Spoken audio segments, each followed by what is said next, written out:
बेटा यहाँ पर दीदी और मम्मा फ्रिज साफ कर रहे हैं और हम लोग ध्यान से इसको रख रहे हैं आराम से।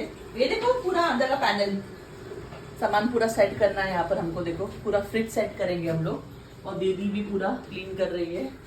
ये पार्ट पूरा हमने क्लीन कर लिया है। यहाँ पर देखिए एकदम चमक रहा है ना? क्या बोले? ये साफ कर लिए है और निष्ठा साफ कर रही है। हो गया बिट्टू? मस्त किचन मस्त साफ हो गया।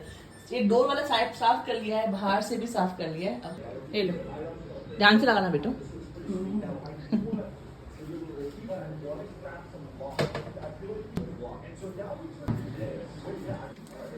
अब रखेंगे इसके अंदर हम लोग सामान।